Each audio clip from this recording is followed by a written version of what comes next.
This is episode number 450 of the Health and Fitness Podcast by InnerFight, brought to you in association with Smith Street Paleo. That's it. We have made it. 450. Andre, welcome to the 450th edition of the InnerFight Podcast. It's been crazy, right? 2 years so far for me, and I don't know how many years for you. All those shows before that. Yeah. 2 years means almost 200 shows. Yeah. So when you started hosting with me, we're probably around 250 mark. We're now around 450. Yeah. So and by almost, well, if you make a calculation, not quite by the end of the year, but early next year we'll be at 500. Consistency. One show every Thursday, one show every Sunday. Actually, on the Sunday show, we're going to change that format up from, I think it's from next week, where actually we'll be putting out a little bit more coach-specific content. We'll be putting, if you guys know and you visit InnerFight.com often, which you should do, not only for the great podcast, but for all the other things that it brings. The coaches article happens every single week. They post that up on a Tuesday, and we're actually now going to do an audio version of that on a Sunday. So Fitness in Under 3 Minutes is going on pause for a little while, and you're going to hear that great content because we actually think there's a lot of people listening over here who are not that interested in reading over there. Which is unfortunate because we have 7 coaches all writing articles, and there's so many good ones. And I mean, we have now probably like 500 to 1,000 articles. Mate, we've had a coach's article every week on the website for around 8 years. Oof. Okay, well, that's close to 500 then. So, 52 weeks of the year. Yeah. So, there you go. Folks, you're going to be able to check that out on Sunday. It is replacing Fitness in Under 3 Minutes for the time being. We've given you a lot of good content on Fitness Under 3 Minutes. Now we're going to get the coaches to give you content. We got to just find someone to do the voiceover for it. Apparently, I've got the baton to start, but I'm thinking that the best voice for the Sunday reading of the coaches article is actually Laura. Yeah, not a bad idea. For those of you that don't know, Laura works in marketing. She makes it all happen. She actually takes this podcast, makes it look a lot better, and directs the media team to make sure it all looks super sexy on social media. So big shout out to her, and you might actually hear her voice very soon. A couple of updates before we jump into today's topic. We've got a topic that we're really going to focus on today for 40 minutes, but a couple of things. First up, Andre, we're having the No Weakness Throwdown. Quick background on that. We have a competition in October. It's a team competition and an individual competition. There'll be teams of 4 people, 2 men, 2 females, and there'll be an individual that is by invites only. It's going to be a 2-day comp where both teams and individual will compete alongside each other. It's going to be hosted here at InnerFight headquarters. So awesome. If you are in Dubai, you should definitely sign up for that. And there's even an Instagram account called the No Weakness Throwdown. Yeah. And if you want more information, you can just either send a message through Instagram on that account or any of ours. Yeah, or winning at InnerFight.com. You can get all the information from that as well. But the Instagram is a good place to connect with those guys. Another thing that's running at the moment, we're actually halfway through. So if you missed the first one, get ready for the second one in September. Is called the 30-Day Fat Loss Challenge, which Carmen is running. Super cool program. You come in, you form a community. She does weekly measurements with you and writes all your nutrition for you. And there's actually a winner at the end of it who some people might want to win this, but I don't know if you want to spend this much time with Carmen, but you win. I think you win 5 or 10 personal training sessions. 5 PTs, 5 PTs. So it's super cool. So there's different measures in place. And this product is actually, it's a paid product, but it's super affordable. I think it's 750 dirhams for nutrition, coaching, and a support network for 30 days, which is basically half of what she normally charges. So it's a nice group that she set up. We know that if you have that support network, if you have a nice group, it is super beneficial. Mate, jumping on, guys, we've got a few things a few notices we want to give you, but one thing that is super important now that the CrossFit season of competition started is the Red Zone program. Yeah, I offer through InnerFight, we offer something called the Red Zone program, which is a competitive CrossFit program that includes 1 daily session, 5 days a week, and then has extra sessions on all of the training days. So there'll be an optional extra. So if you have time to train twice a day, there is the option for that. And if not, you can follow the one a day program. There'll be optional extras on the active recovery day. There will be a rest day read or recipe on your rest day where you could be able to get some inspiration. Very We cool. have a growing community, and if you want to get in touch, it is $60 a month, So and we have super a growing cheap as well. international community. So if you want to get more information about that, you can send email at ah@innerfight.com or just hop over to the Red Zone Programming Instagram. Yeah, absolutely. Another thing as well that is kicking off, the endurance season is back on here in Dubai, and for those folks that have been listening to the show, we had Tom Walker on the show a few weeks ago, episode number 440. You can hear from him. Everyone knows Neil as well. Now is the time if you want to be getting into triathlon in the up-and-coming season. Actually, was just speaking to a guy who wants to do exactly that, so make sure you just reach out to those guys, endurance@innerfight.com. Another program, mate, which I know you are a fan of because of what it brings, is Ben's bodybuilding program. Yeah. I know it's not something that you've spent a lot of time on, but I know it's something that you see a lot of value in. From more of a maybe approach of performance and scientific side, why should someone just back off from CrossFit a little bit and get involved in a program like that?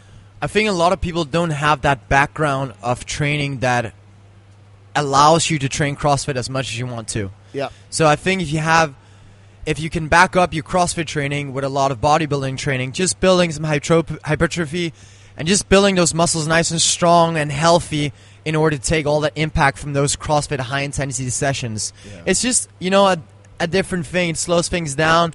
It works everything a bit more by itself rather than everything compound. I've seen great results with it, and Yeah. I mean, we're seeing a wave not just with Ben, but with functional bodybuilding and, Yeah, and that's people huge. doing more isolated exercises. I think we just, we moved from, isolated is not good anymore, let's only do CrossFit, Yeah. and now we're moving over to, oh man, only compound exercises also doesn't deliver everything we need. So we're coming to an approach now that we're seeing that a mix of compound and isolated exercises is essentially the way forward for a healthy, good-looking And body. I think that's why, sometimes we get questions a lot on the program, which you guys can get free online. Our daily class program, if you just put innerfight.com/the date that you're on, you can get the daily workout. And people are like, oh, why is today more like, for example, those compound movements? There's not as much conditioning, or I don't have to do 100 reps of snatch. And it's it's that whole approach of understanding, actually, we need to mix it up for your body. We need to see how your body reacts. Even myself, I obviously ride my bike a lot. I run a lot. Yeah. I do a lot of strength training, but I'm always trying to at least 1 to 2 CrossFit classes a week, even though right now I don't have any goal of competing in CrossFit. So that whole mix, actually, we see people get super good results. And then I think it's you almost you go down that route of being ready to do anything at any time because you're training all these different energy systems. So that's something that people should check out. Ben's kicking that off in September officially. He's been doing it sort of one-on-one or two-on-one with his clients for quite a long time. So that's something that's available here in the gym. And the last thing that people need to get involved in, and this is our show sponsor, Smith Street Paleo. As always, they still are giving away a goodie bag. If you rate and review the podcast, send us a screenshot having done it, and we'll send you a goodie bag full of Smith Street stuff. If you're not lucky enough to get that, but you have put on a few kilos over the summertime, get your food delivered to you every single day, 5 days a week. Take all the hassle out, save the time, and get on one of the meal plans. Hello at Smith Street Paleo to get that. Boom. The commercial's over. Sorry, folks, but actually, the reason why we've been doing those updates is because a lot of people keep telling us that they don't know about the products that we have available. So that's what we have available.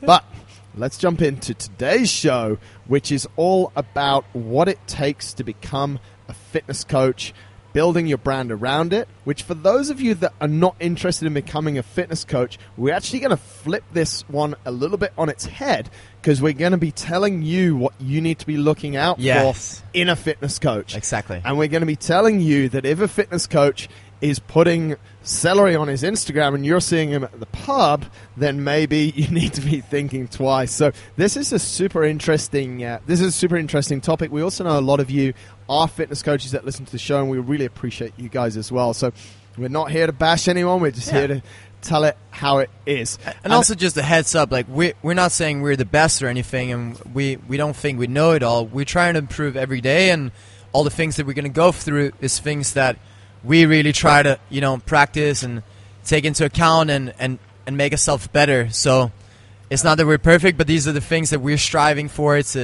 it's the road to excellence in coaching, basically. Absolutely, mate. I want to ask you first up, when you're looking for a coach, what are the characteristics that sort of people should be looking for, or what characteristics do you think a coach should have? The very first thing is care. Right. Somebody who genuinely care for you. I think that's the most important thing. That's like the base of the pyramid. If you don't care for others deeply, then you can never become a good coach. It doesn't matter how many books you read or how many masters or PhDs you have. If you don't genuinely care for people, it's never going to work. And it has to be genuine. And you'll be able to see through that right away. And that's... I think, mate, to jump in there, I think a lot of people look at the fitness industry and go, yeah, it looks super cool. Like, you know, they'll see your Instagram, my Instagram, a lot of different coaches' Instagrams. Yeah, I'm training the whole day. This is a great lifestyle. Oh, and yes, I can make some money. And then they're loving their training. But then when it comes to the making money part, to actual coaching, which is the life that we've chosen, they're like, they don't genuinely care. No. And they're not engaged and they're not interested. Yeah. They're more worried about literally the workout they've just done, whether it's better than someone else or whether they've got it onto their social media yet, and they're flicking through their phones as they're coaching you. So there's no genuineness about caring for those people. That's one of the biggest characteristic failures, if you like, that I've seen. So the flip side of it, if you are a coach or you've got a coach who's like that, who you can see that their main objective is actually just to have a nice life and to be able to work out, and you're just there as a client to make sure they can earn enough money, then you probably need to go and get another coach. And you, the coach, need to get the hell out.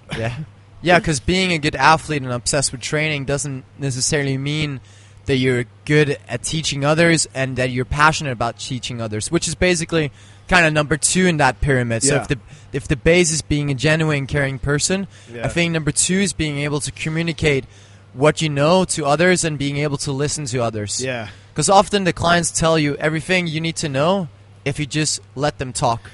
I think that's one of the biggest things as well when you are with a coach. And again, we're trying to make this as balanced as we can if you're a fitness coach or if you're a client. Like, if the coach is telling you the whole time, like if you ask a question as a client and then the coach starts to tell you some answers, then you've probably got to listen to that. But if the coach is just, I did this, I did this, I did this, it's like, I've seen that and I've heard it in different gyms that I've visited. I'm like, your client actually doesn't give a shit. No.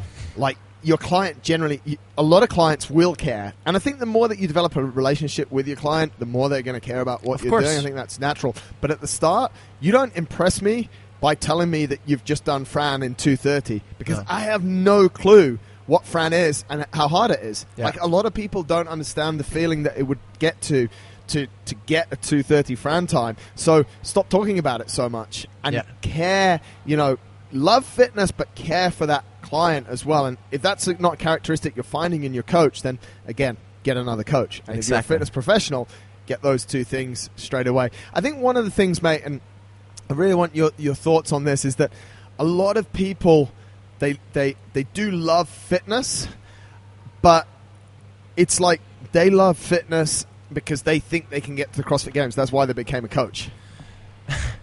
Yeah, that's something we see quite often. And unfortunately, that's not how it works. Why? Come on.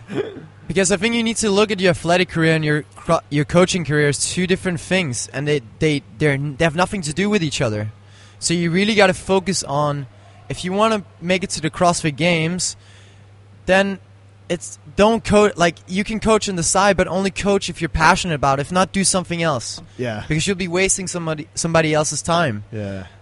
And we often see people trying to bridge that. Like, I want to train full time, and therefore I need to be in gym all day, so I'll get a job as a CrossFit coach in order to make that happen. Yeah. There is many cases where it works, and people actually turn out to be extremely passionate about helping others, because they have so much experience helping themselves getting to where they are. So it's not that it's always wrong, but it can turn wrong once the goals becomes too big, and they don't let the workload go lower. They keep the same workload, but they increase the athletic goal. Yeah. And I think that's where that balance kind of breaks, because then they're so like you said, they'll finish the workout and all they'll be thinking about is themselves, and they're actually about to do a personal training that somebody invested time and money into, and you need to be able to, take the new hat on, take the coach hat on, and being good at flipping from switch to switch, and I think that's also difficult. That was one of the biggest things, wasn't it, when CrossFit was sort of blowing up, and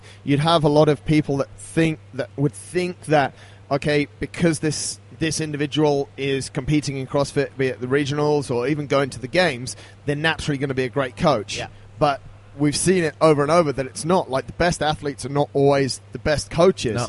However, I will put it at this point at this time, is that I believe, it's one of my greatest beliefs, that anyone that's ever coached me has to have a strong athletic background. Otherwise, I won't respect them, because I not respect them as a person, but for someone that I'm going to take advice off, like, is going to tell me to lift that bar or run there, and if they don't know what it feels like to have done that, I find it very difficult to take that advice. So if you're a fitness professional, it's all very good, and this is a flip side as well. We'll jump into this a little bit later, but it's all very good having all of this knowledge. Yeah. But you have to be suffering as well. You have to be actually doing the work and knowing what it feels like, and knowing like what 150 wall balls feels like, so that when you program it for a client, you've already been there. Exactly. Because how can you if you don't? Exactly. So that's something that's key. Another thing, mate, that's one of the biggest characteristics, and I know you're big on these guys, is trust. And run through something that OPEX have a really cool thing on this. So if you don't know, OPEX is one of the leading companies in the fitness industry, and specifically in the strength and conditioning CrossFit world. And they have something they call the 3 C's. First one is consistency of self. So that's actually what we just spoke about, that you are consistent with your training, consistent with what you do and everything you are. The second one is competency of coaching. So you actually know what you're doing. You have a certain knowledge about training and fitness and health. The third one is care for the clients. That's the big one we spoke about before. Yeah. And these three, they lay the foundation for trust. And trust is what it's all about. Because how can you listen to someone that you don't trust? Right. You won't believe their intentions. And this is big on placebo kind of effect. Like, you can give someone the perfect program, but if they think you're full of shit, they're going to follow it, but they're not going to actually do it with their best or believe there will be any results. Yeah. And if you believe there will be no results, there probably won't be. Yeah. Whereas on the other hand, if you have somebody you really trust, and you really trust the process, and even if they're not using maybe the best methods, you have such a big trust and you believe that it will take you so far that it actually will be. There's been plenty of tests done where they have given two different groups. It's on steroids, basically. So they've had two sample groups. Yeah. One sample group, they've told them, we're giving you guys steroids. Everyone is in the same strength program. Right. They haven't given them steroids. They've given them placebo. But they have been told they've been giving steroids. Now, the other group, on the other hand, has been given steroids, but been told that it's placebo. Right. They both follow the same program for how long period it was. Yeah. And the guys on the fake steroids, so on placebo, who were told they weren't on steroids, but they thought they were. Yeah. They made massive gains compared to the group that actually was on the steroids, but were told that they weren't. Wow. So again, trust lays a big foundation. It also lays the foundation of just being able to keep a client. Yeah, I think that it's super interesting you say that, mate, because obviously the more people we speak to, and we've had some incredible guests on the show over the last 450, and everyone attacks things at a slightly different angle. Yeah. And for every, you just quoted a study there that sort of almost like it's what we think it would be completely flipped the other way around as a result. And it's like there is a million different ways to train. If you want to train for 150 kilo back squat, you'll have a way and I'll have a way. Yep. And I guarantee you we can both get the same person or a similar type of athlete there. There's no right or wrong way. Some things in fundamentals, there's a right or wrong way. We understand how the heart responds. We understand how muscles respond. But the key in motivation and in coaching, so this is for a coach and for a client, is the motivation from the coach and the attitude from the coach. Yeah. And that's something, like you used the word trust there. Trust is built up over time. Yeah. It takes a little bit of time. So if you're a client, give your coach time. Don't give them too much. Like, one session is normally enough.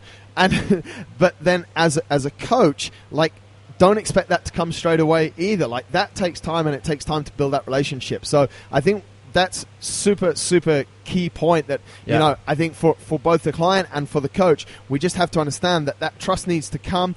It's about the coach. Let's have him or her have an athletic background so that you respect them, but then just nurturing and developing that relationship as well, mate. So another part for the trust thing that I've seen with especially higher level athletes, but also regular people. It's not everyone who really cares, but often the people that care are the one that will go the furthest. But you as a coach need to explain the intention behind what you're doing. Yeah, I love this. And so if you have a client that comes to me, I had a client the other day come to me and say, I want to do a strict ring muscle up. A very, very difficult skill that it will take very long to achieve. And I explained that it will take a very long time to achieve, but here's the plan. Yeah. For the first 4 weeks, we're going to go through this. The next 4 weeks, we're going to try to do this. And the next 4 weeks, we're going to try to do this. It will take time, but you have to trust the process, and I'm sure we'll get there. Yeah. Instead of me being, I could have been like, oh, yeah, no problem, just trying to cover my own ass for the time being, be like, oh man, this guy never gonna get that, like, and maybe if I tell him it's gonna be 12 weeks, he's gonna be like, hell no, I'm not gonna do that. But as a coach, you have a responsibility, and it's hard to be honest sometimes because you can lose business on it. I think that's super tough as well, mate. And I think it's tough from a client and a coach perspective, isn't it? Because, you know, it's like let's use that example. Someone's going to have a friend who's been 3 weeks at CrossFit Gym and can do a muscle up. Yeah. And so my friend in 3 weeks, he used to go to that gym and he can do a muscle up. So, Andre, can you teach me? And you're like, yeah, it'll take 12 weeks. Yeah. Because I can see where you're at. Yeah. Like, delivering that is hard for the coach and not what the client wants to hear. And I know, I remember back in the day, I did the TP therapy, trigger point therapy course with a guy, Cassidy Phillips, super nice guy. Actually, he's been on the podcast. He was like in the low hundreds, so he was one of the OGs on the show about 7 or 8 years ago. And his saying was, we're going to give people what they need, not what they want. Yeah. But he was like, that is one of the hardest things to do because people want what they want, but what they need is sometimes quite different. And for those of you that haven't understood that, there's a little bit of a tongue twister, but it's true. You'll come in and you think you want something, but actually you need something else. Like, you want to do a muscle up, but you need to be able to do a push up. Yeah. So it's really hard. So you have to have the care for the client to actually tell them the truth. You have to have the skills to actually deliver it to them. Yeah. And you have to have the knowledge to know how long time it will take to achieve that goal. So that's the kind of three, basics, like knowing your stuff, being good at communicating it, and actually caring for the person that's in front of you. Yeah, it's super, super important on both sides. And I think let's just flip to the client side as well. Like I said, that you need to give it a little bit of time. Some people have great judge of character in a very small period of time. And most of the time, I would say like 9 times out of 10, they're probably right, but there's one time where you're wrong. So you just sort of have to make sure that you're making that right judgment. Is this guy the right guy? But I can tell you, as we sort of started out with, if that coach or he or she is really sort of self-absorbed, then you're probably in the wrong relationship as a client. Yeah. And as a coach, if you are too self-absorbed and all you care about is your own training and you're just there, then that's not really working as well. Mate, jumping into how sort of we approach things here, and I think this is one of the things from our internship program as well, and this is one thing that the coaches sort of, the coaching handbook that we have that they go through the whole time, it comes and it kicks off with those manners. One of the biggest things that we love is how we welcome people and how we actually say goodbye to people as well. Yeah. And it's written in our, and we'll give away the play because people have seen it, but the hero's welcome. It's not a mistake that people come into our gym and are welcomed like heroes. That's kind of what we're trying to do, so that we break that barrier down of being like, our environment is super intimidating. So if you are a coach, that welcome, that first 3 seconds, 5 seconds, 10 seconds, how you make that person feel in your environment, whether it's in your garage, whether it's you're with them in the park, or whether you're in an intimidating environment, you have to make sure that is broke down as fast as possible. And if it is, you start to win straight away. Exactly. And you can't role play that. Like, No. you can only role play that for so long. Like, Yeah. it will be exposed if you actually genuinely want to say hello to that person. Yeah, it's like hi, and you walk away. And you it's know? and the same when they leave the gym. Yeah. Always making sure to say goodbye. It's those things like making sure they have a good start, a good middle, a good finish. Yeah. Just like, you do a workout. Yeah. Mate, jumping into our approach, we use an acronym, VENOM, which... Quite aggressive. Quite aggressive. Guess who came up with that name? Who's the nicest person in the company? So VENOM is obviously sort of quite an aggressive word, but we use it as an acronym, and we'll go through this because this, I think, is important for both sides of the story as well, for coaches and for clients. So the first thing, and we all defined this actually all as coaches, and the definitions are similar but different. So we'll go through a few. Virtuosity, mate, explain what virtuosity is. Performing the common uncommonly well. Yeah. And your Super. version? My version was a daily commitment to master your trade. So Yeah, nice. very similar as well, that we're just trying to be very good at things. So as coaches and as clients. Basically, all our coaches had to fill in their definition of this. We put them all on a board, and then we all discussed them. And it was really interesting because they were all actually very similar. We're saying the same things but in different ways. So that's why we'll continue So to go that was through. the V. And then the E is emotion. And mine one was positivity. So especially verbally, like being able to share positive words and, encouragement, positive words always, keep going versus, don't stop, or, you can do better than that, instead of, I think that's something that is super important. Like, the way that you deliver as a coach what you're saying to someone is like, there's, like you said, you can say keep going, or you can say don't stop. Like, they both mean the same thing, but when you say don't stop, all I'm thinking about is stop. Exactly. So my take on that was like, on the emotional side is, and those that know me super well will probably say I'm not very emotional at all, but there's a time to be really a drill sergeant as a coach, and there's also a time to be as a client, respect the drill sergeant. Like, I'm not going to be really human when I'm trying to get the class started on time. I'm going to be brutal. I'm going to be aggressive towards people because I respect everyone there and I want it to start on time. But I want to be emotional when I want to listen to people, and I want to. There's, it's the old adage of when I smile at you, you'll smile back. Sort of breaking that down, and understanding that everyone is different. Some people, and this is a thing as well. And I think from a client side, it's super important. Like, if you have a coach that is aggressive, but you don't respond well to being shouted at, you have every right to turn around to that coach and say, buddy, just chill. Yeah. I respond well to this kind of encouragement. Yeah. If you're being a pussy about it, like, you deserve to be smashed. And if I was the coach, I would just not coach you anymore. And I've stopped coaching a lot of people because they're just like that they're just making up excuses. But, as a coach, you need to understand that everyone is different. Yeah. And I think the key coaches, mate, and you'll know this from sort of playing like a high level of sport, a lot of the time, a smile or a frown or a little look will motivate you in a certain way. And the best coaches find those times Exactly. and use the things that bring, think about Al Pacino's speech in Any Given Sunday. Yeah. And how, obviously, it's a movie and it's drama, but how it starts slow and then it speeds up and we build this huge emotion. So I think as a coach, like, these are not the tricks that clients need to be using, but definitely as a coach, like, you need to find what works. And I've got, like, I can tell you, if I'm, we have a consistent client base here. I could almost list how I would motivate every single client that we have in the gym. And every single one, they'd come in about 5 or 6 different categories. Yeah. So I think emotion is something that's super important. So being able to adapt to the client and being able to adapt to the moment and the time is something. One of the, and when, I don't know, it wasn't when you had Carl Paoli on the show. It was another show I heard with Carl Paoli.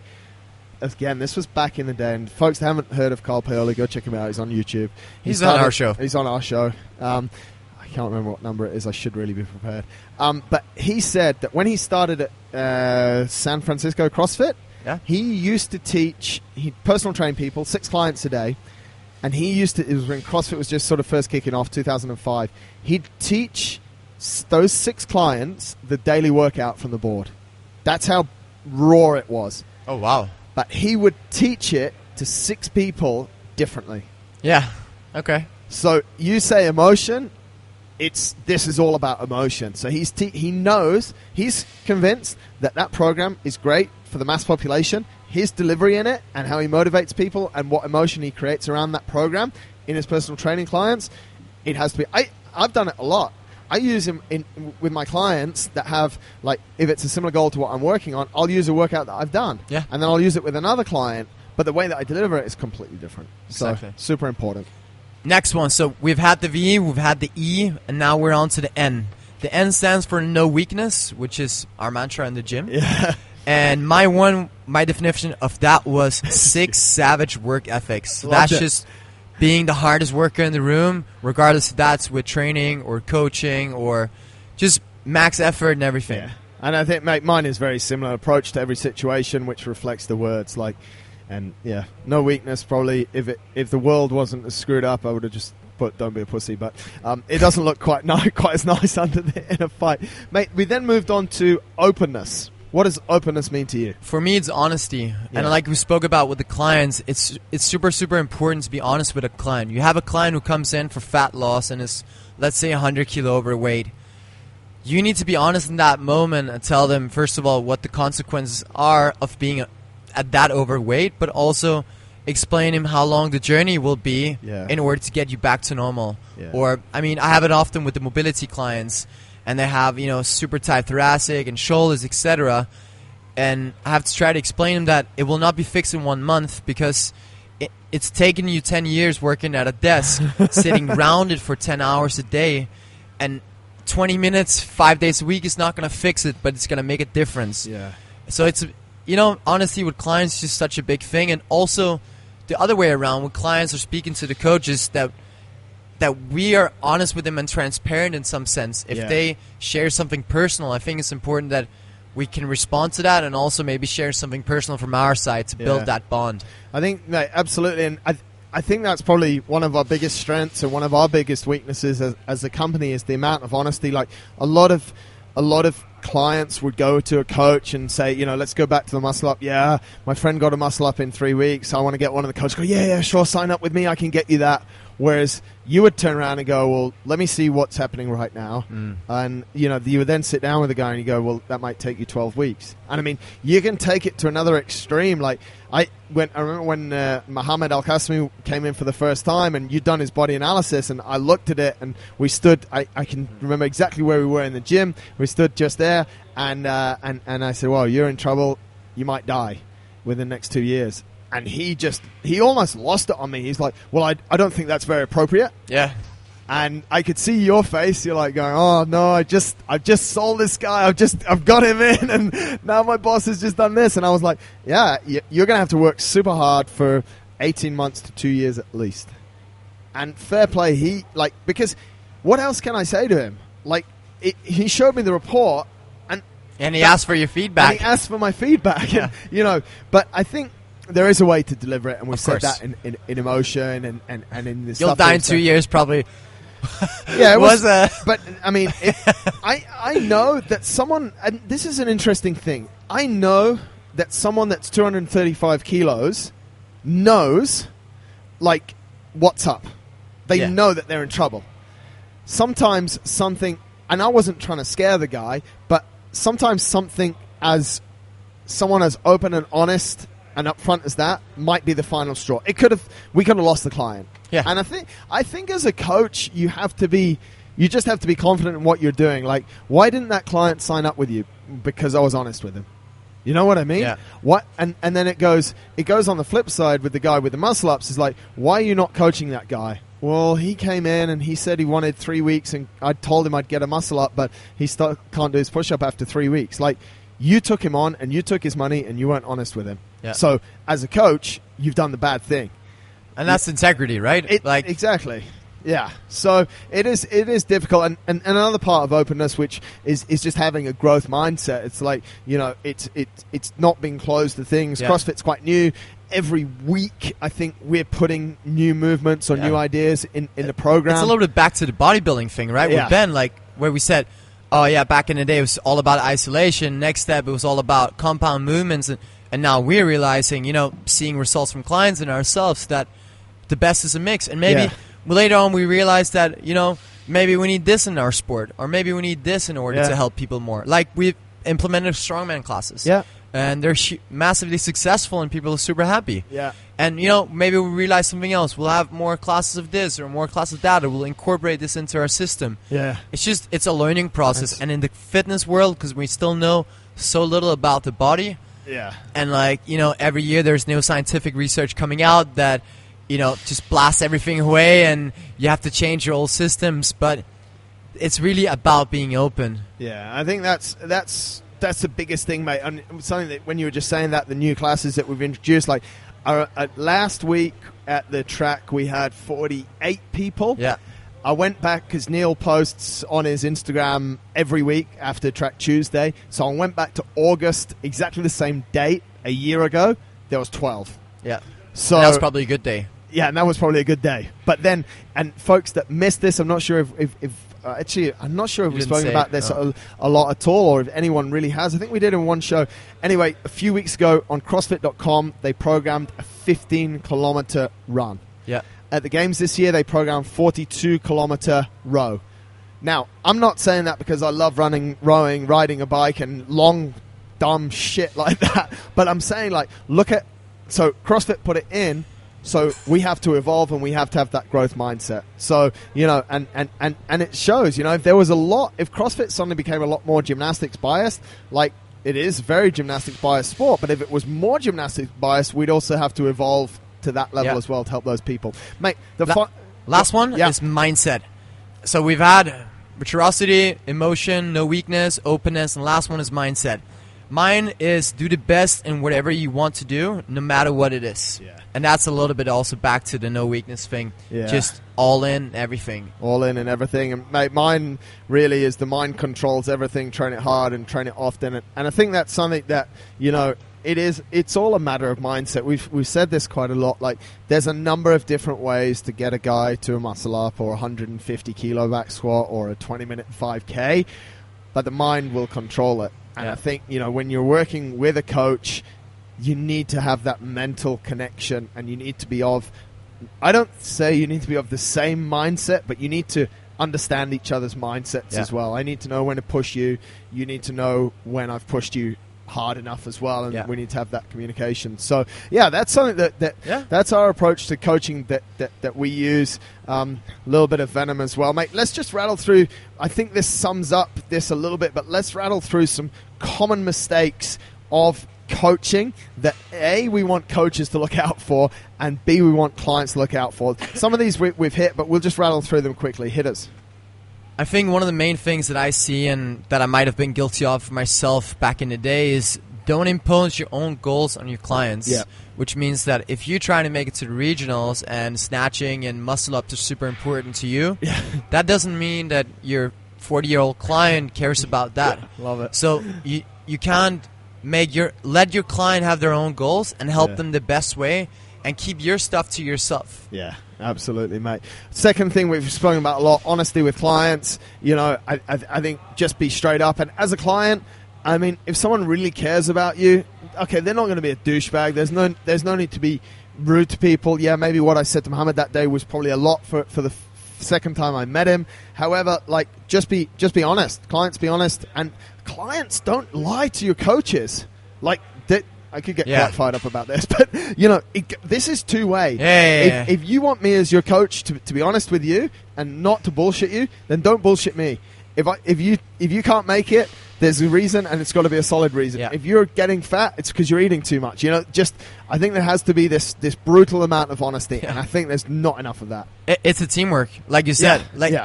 Coaches are often blamed for results clients didn't get, but I believe that in many, many cases, Yeah. Clients don't get the results because they're not taking ownership of what is supposed to happen. Absolutely. Another one is don't compare your client to someone else. Yeah. And I think this is a big thing that I've been trying to educate my clients on, is that let's not look at comparing yourself to someone else. Let's look at what you have, and let's maximize that. Yeah. Like, we see with women that come in and they have a picture of, they want to look like whatever, Kim Kardashian or whatever it is. Or let's take me. If I said I wanted to look like Matt Fraser, we do not have the same body type. Yeah. We would never be able to do the same exactly or look the same. So if my aesthetic version would be I want to look like that, I would already have the wrong goal in mind. And if I sold someone that and told them that could happen, that's where we'd be in trouble. So I think making sure the client is not comparing themselves to others and just focusing on using what they got. Yeah. Use what you got and maximize that. Awesome. Mate, we've got about 5 minutes left. And one thing that we haven't spoken about sort of how people build a brand, and we could do a whole other show about that. I want to sort of skip that a little bit and go to one of our sort of final points here, which is the influence of social media and Instagram. Yep. I want to speak about this from two angles because this is my take on it, and hopefully this will kick off some interesting discussion. I see a lot of people using Instagram for fitness motivation, for information. Yep. But I also see a lot of content on Instagram that's complete horseshit. It's creating, and I don't think this is new to people, and social media is not new to that many people, but we're seeing things on social media that we're believing to be true. Yeah. I saw some transformation pictures the other week, a few days ago, of 8-week transformation of a client that someone had posted. And I know as a fitness professional and someone who's been playing this game for a long time, that is not possible. Yeah. But what's happening is that a lot of people will go, I want that program. Yep. Thoughts? And this kind of comes down to a big thing that I really deeply care about, and it's impact over income. And that's what we heard from one of our other guests on the show. And I think coaches often try to sell something. They try to make quick money. And like you said, they post something that's completely unrealistic, or they can lie about their own progression. They'll post a ripped picture of themselves, explain, or like comparing with a picture from when they're 12 and then one picture from when they're like 24. And, it's just... But I think that's where there's no integrity behind this, but it's hard for clients to know because they're not professionals. How will they know? Well, let's talk about it from a client side. One thing that I've spoken about this quite a lot with various different people. If you look at a fitness professional, stroke fitness influencer, stroke fitness Insta slut, whatever you want to call them, and you look at their Instagram page, all you need to do is flip up and have a look through various posts that they've posted. 3 weeks, go for about the last month, then just cut the chase, go back about 6 months, and then just go back about a year. You will be able to see if that person is genuine. Yeah. So this is the hardcore advice. People are like, yeah, but I believe it's true, and it was a noteworthy company. They're a big chain, and this, that, and the other. Okay, just on a simple level, just do those checkpoints. So if you're a client, check 1 month, 6 months, and a year. If their message is consistent, if the products they're promoting are consistent, then they're probably a genuine person. On the other side as well, as a coach, make sure your message is consistent. Yeah.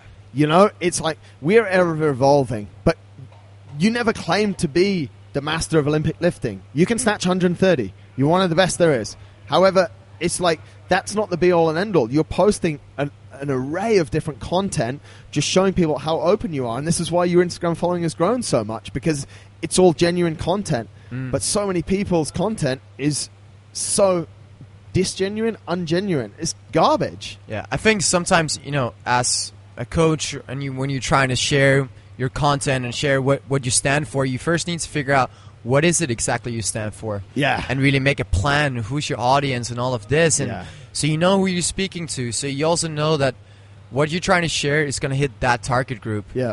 And it has to be a genuine message. Like everything we said before with being, caring and being realistic and being honest, it's the exact same on Instagram. And, we see it often on Instagram with people not being real, and it's unfair to not be real to someone who supports you. Yeah. And when people follow you, I see it as a support. Yeah. For the people who follow me, I don't want to bullshit them with anything. That's one thing that's super important, and I don't think people are doing it, mate. They're not respecting who their audience is. No. Because they're hopping around. Like, if your message is not consistent, you don't respect the people's attention you've got. You're just abusing their attention. And, like, you ask 9 out of 10 people in the street, would you like to be abused?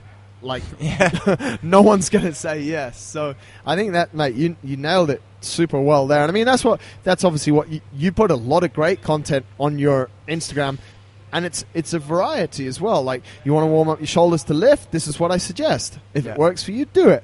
You want to do some gymnastics, mobility work, this is what I suggest. And then, we can get a lot of motivation out of what you're doing by you're posting your workout. So what we're coming to is a really nice holistic approach to everything. You're sharing knowledge. And I mean, mate, you've shared, I mean, look at the podcast, it's free. Like, we've shared 450 hours of content. Yeah. Like, that's a lot. That's crazy. Okay, we do the 3-minute show and that only 3 minutes, but these shows are about an hour. Each show takes about an hour to prep, an hour to wrap up. So we spent a lot of hours, like almost 1,500 hours putting out free content, and you're doing that to help people, and you respect your audience. Exactly. But then you get people on Instagram, and again, this is the warning to the clients and also to coaches as well, is, stop putting out posts for brands that you don't actually believe in. Yeah. Stop putting out exercises that you won't actually do. Stop putting out workouts that you won't actually do because you're too soft. Yeah. Do a workout, post it.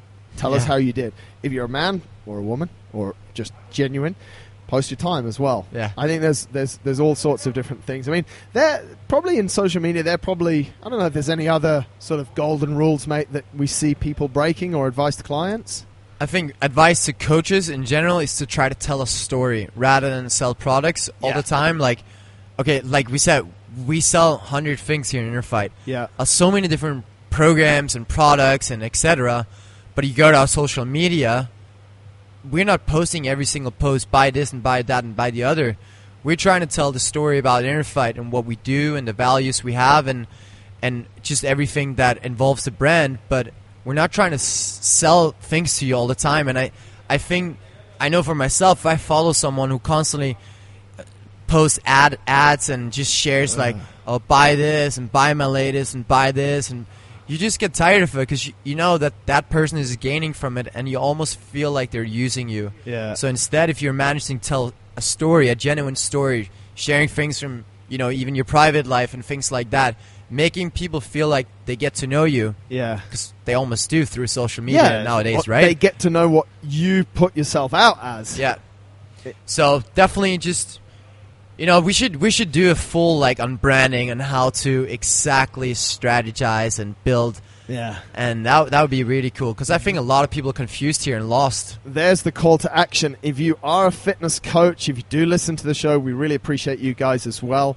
If you want some secret content on how to brand, how to put yourself out there, what to do as far as marketing goes, we could go on and on and on. We're going to wrap this show up, but we could talk about emailer, direct mail, and how we communicate a whole load of stuff. We could do another show on that. But, mate, I think that's been super useful. Hopefully, for we've tried to keep it balanced, for clients and also for coaches, what they could do, all about what does it take to become a fitness coach and how to build yourself in the right way. And I think, hopefully there's a lot of learnings for people that aren't fitness coaches but are also clients of how to get the most out of your coach. Yep.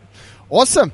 That has been podcast number 450. Thank you to everyone who supports the podcast, whether you listen, whether you share it, whether you comment, and whether you don't. That's all fine as well. A lot of people don't comment, but they listen to it every week. So that's we what counts. Really, really do appreciate you guys.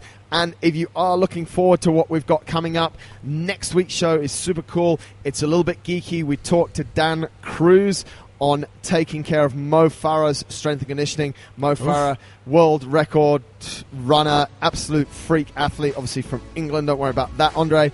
And, of course, if you want to just go back a few episodes, last week's show, 448 with Dr. Ramsey Ross, is also really cool. Psychology, sport, exercise science. It is super cool. He talks all about EPO. Anyway. Boom. There we go. Hey, thank you very much. Yeah. Thanks for listening. Until next time, guys. Take care.